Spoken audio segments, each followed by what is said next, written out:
زمان بھی وہی پرانا زمان اور نہ دریا ہے نہ اور کچھ. تو یہ عرض کیا کہ کبھی ائمہ اطہار کشف حجاب فرماتے ہیں، خاص مومنین کے لیے دکھا دیتے ہیں. تو یہاں سے جو چیزیں روایت یہیں پہ ختم ہے، تو معلوم یہ ہونا چاہیے ہمیں کہ خوبان عالم کی ہم نشینی یعنی ائمہ معصومین یعنی اہل بیت اطہار کی ہم نشینی اگر ان کے ساتھ اٹھنا بیٹھنا شروع کریں، اگر ان کے آداب کو اپنا لیں، اگر ان کے اخلاق کو اپنا لیں، اگر ان کی معیت میں، اگر ان کی اطاعت میں، اگر ان کی محبت میں کچھ کریں، سیر و سلوک، کچھ اطاعتیں، کچھ عبادتیں، کچھ اخلاقی امور انجام دیں، کچھ ان کی سیرت پہ چلیں، خدمت خلق انجام دیں، غریب پروری، مومنوں کی نصرت، اسلام کی نصرت، دین کے لیے مثلا کچھ کریں. اگر انہیں ہم سے محبت ہو گئی پھر عین ممکن ہے کہ آپ کے لیے بھی کہیں نہ کہیں کچھ نہ کچھ کشف حجاب ہو. خوبان عالم کی ہمراہی کے لیے کوشش. تو ان کی ہمنشینی سے انسان اولا یہ کہ آپ کو دنیا سے بے نیاز کر دیں گے. اس طرح دعوت کا کہ لے لو گے، ہم نہیں دیتے، نہیں لیا یعنی دنیا سے بے نیاز ہے.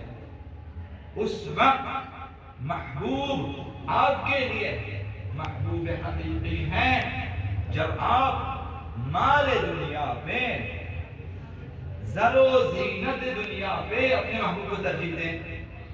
کہ ممکن تھا، عین ممکن تھا کہ اگر وہ ان جواہرات کو لے لیتے، امام پھر اپنے ساتھ نہ لے جاتے، وہیں سے واپس لے آتے.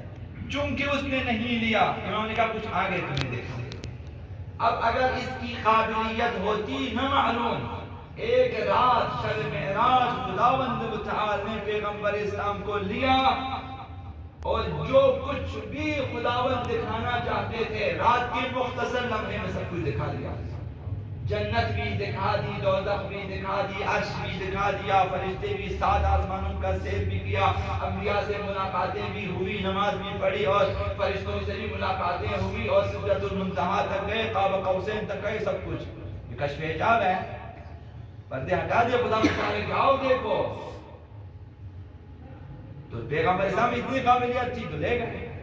آقا امام حسین کو لے گا آسمان میں، آقا امیر المومنین کو لے گا آسمانوں میں، آقا امام زمان علیہ السلام کو لے گا آسمان میں. قابلیت تو لے گئے.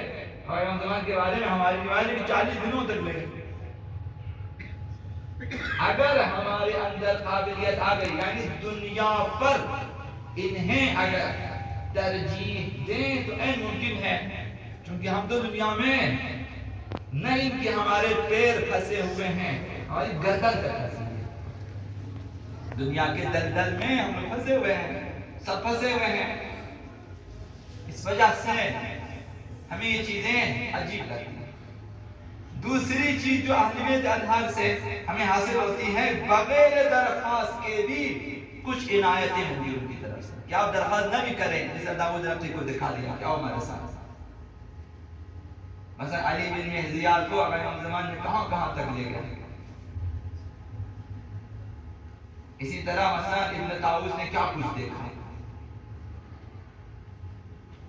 تو لہذا جب آقا امام صادق علیہ السلام بغیر درخواست کے، بغیر درخواست بن مانگے، بغیر درخواست کے داؤد نے لطف فرمایا اور غیبی دروازے کھول دیے. غیبی دروازے کھول دیے، کچھ حقائق ان کے لیے آشکار کر دیے کہ تمہاری دنیا سے آگے اور چیزیں بھی ہیں. تم دیکھ سکتے کچھ حقائق آشکار ہیں. تو ہم بھی امید کر سکتے ہیں، آپ بھی، میں بھی امید کر سکتے ہیں کچھ تقویٰ، کچھ عبادتیں، کچھ اخلاق حسنات سے خود کو مزین کریں اور ان کے دسترخوان پہ بیٹھیں. کبھی نہ کبھی آپ کے ہاتھ تھامیں گے وہ، اور ہمارے تصور سے بھی بڑھ کر عنایت فرمائیں گے۔ عقیدہ ہیں تو عقیدت مند بنے۔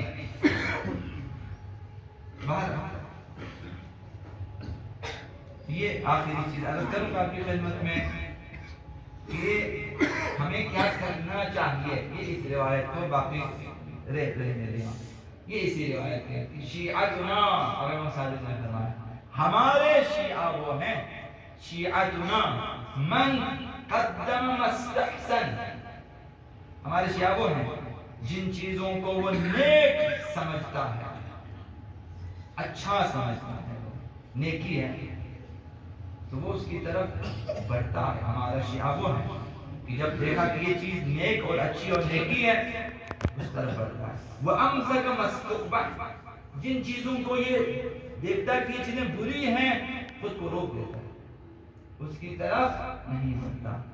یہ دو چیزیں ائمہ سے نزدیک ہونے کے لیے چاہیے۔ اور وَأَظْهَرَ الْجَمِيلِ، خوبیوں کو آشکار کرتا ہے۔ ہمارا شیعہ وہ ہے نہ کہ برائی میں، خوبیوں کا آشکار کرتا ہے۔ آپ میں خوبی ہے آشکار کرتا ہے، کام کی خوبی ہے آشکار کر دیتا ہے، برائیوں کو چھپا دیتا ہے۔ وَسَارَعَ بِالْأَمْرِ الْجَلِيلِ، ہمارا شیعہ وہ ہے جو عظیم کاموں میں پہل کرتا ہے، جلدی کرتا ہے۔ بھئی یہ بڑا کام ہے اسے جلدی کرنا ہے، کر لیتا ہے۔ اور نیت کیا ہے؟ رغبتاً الی رحمت الجلیل، خداوند متعال، خداوند عظیم الجلیل کی رحمت کی امید میں بڑے بڑے کاموں میں ہاتھ ڈالتے ہیں، انجام دینا چاہتے ہیں، وہ بھی جلدی کرتے ہیں، چھوٹے چھوٹے کاموں سے جا کے پر اہمیت کاموں کو انجام دے دیتے ہیں۔ تو ان شیعوں کے بارے میں فرمایا امام صلی اللہ علیہ وسلم نے فَذَاكَ مِنَّا، وہ شیعہ ہم میں سے، یعنی ہمارے دفتر میں اس کا نام لکھا جائے گا۔ وَإِلَيْنَا، اس کی توجہ، اس کا رخ ہماری طرف۔ وَمَعَنَا، وہ ہمارے ساتھ ہوگا، حَيْثُمَا كُنَّا، جہاں بھی ہم ہوں گے۔ یہ مقام ہے، اب قیامت ہے، برزخ ہے، جہاں بھی ہے ہم وہی ہوں گے جہاں یہ اہل بیت ہیں۔ تو ایک عمر اہل بیت کی غلامی، ایک عمر ان کی خدمت، اس کی جزا بہت عظیم ہے کہ آپ کو لینے آئیں گے، آپ کو لینے آئیں گے، آپ مرنے کے لیے تیار ہو جائیں، وہ آپ کو لینے آئیں گے، آپ اسی امید میں مرنے کے لیے تیار ہو جائیں کہ مجھے لینے آئیں گے۔ ہمارے ساتھ نے فرمایا ہے کہ ہمارے آباء و اجداد کو اپنے سرانے پاؤ گے،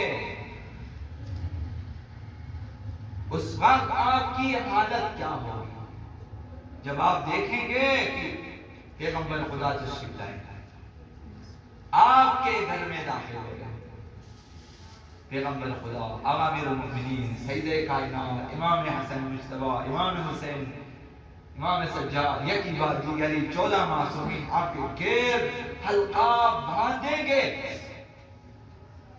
اس وقت آپ کا تصور یہی ہوگا کہ مجھ سے خوش قسمت تر کوئی نہیں ہو سکتا کہ کائنات کی ساری بڑی ہستیاں میرے سرانے آئیں۔ یہ چند سال اہلیت کی خدمت کریں، مسئلہ نہیں، یہ چند سال ان کی خدمت، انہی کی خدمت کریں، مولا آپ کی خدمت کرنا چاہتے ہیں۔ جو اصفہان والے آئے تھے، غلام سے کہا کہ یہ جو اصفہان میں گھوڑے کی دیکھ بھال اور خچر کی دیکھ بھال یہ مجھے دے دیں، میرے اتنے باغات، اتنے گھر، اتنی دکانیں ہیں، میں تمہیں دے دوں گا، جاؤ اصفہان میں بس قبضہ کر لو، سب تمہارا، یہ نوکری مجھے دے دو۔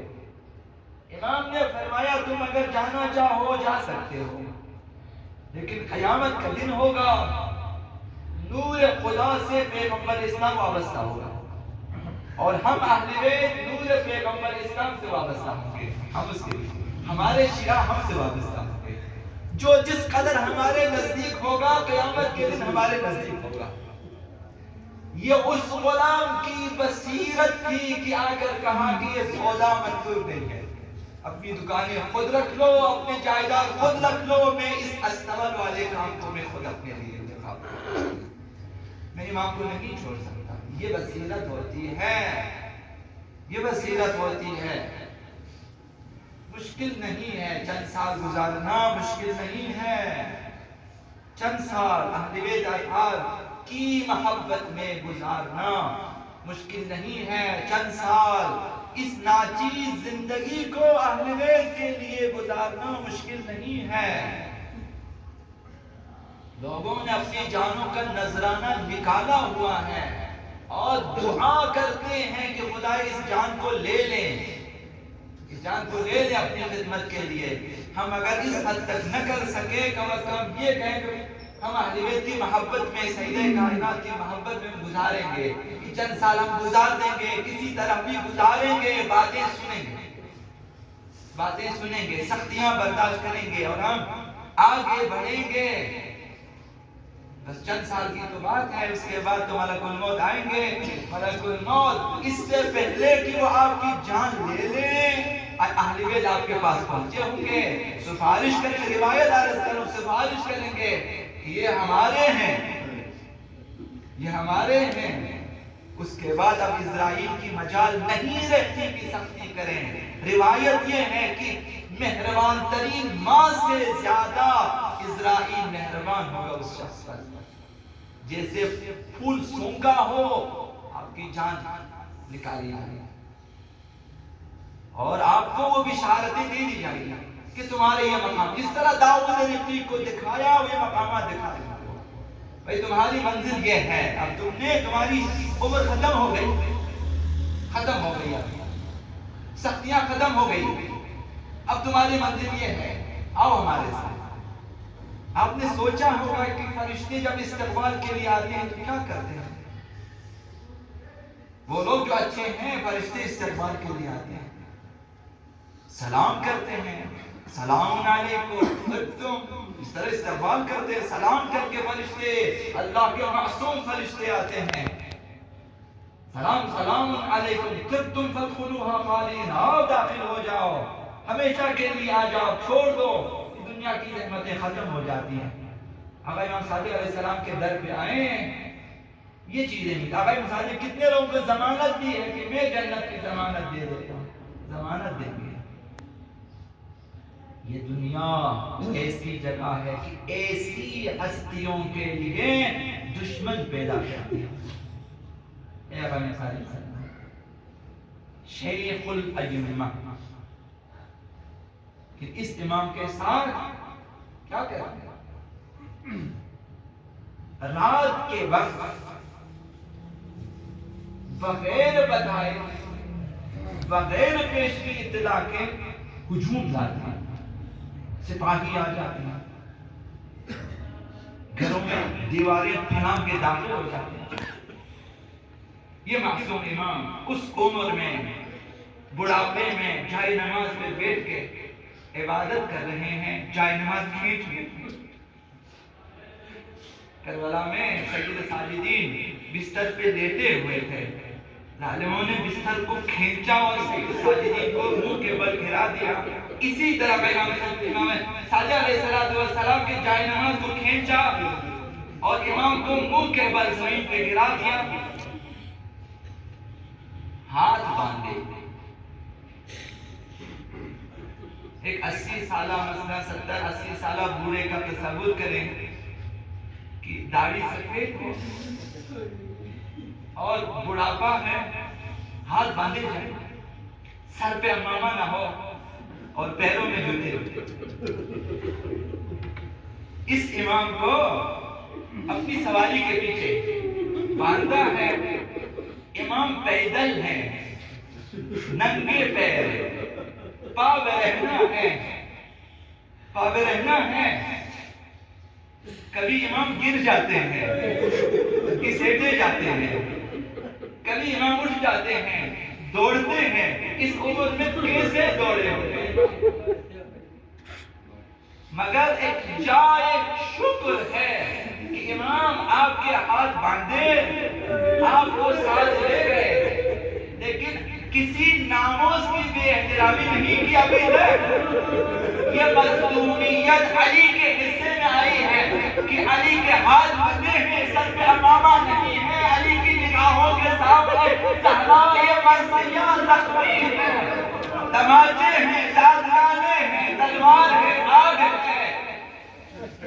آقا امام صادق علیہ السلام کو پیدل چلائے ہیں، باپ برہنہ چلائے ہیں، کانٹے چھلتے تھے، کنکر چھپ جاتے تھے،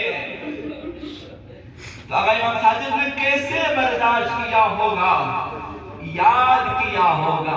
امام صادق علیہ السلام نے جب مجھے اتنی تکلیف ہوتی ہے تو سکینہ کی کیا حالت ہوئی ہوگی کہ کربلا سے کوفہ تک باپ رہنا چلایا ہے، کبھی اونٹوں پہ بٹھایا ہے، کبھی گرایا ہے، کبھی تماچے، کبھی تازیانے، پیروں میں چھالے پڑے تھے، تو کوئی کرنے والا، کوئی تسلی دینے والا نہیں ہے۔ کبھی کبھی اپنے غیرت مند چاچا کو آواز دیتی تھی کہ چاچا کہاں ہو، آپ کی سکینہ کی یہ حالت ہے۔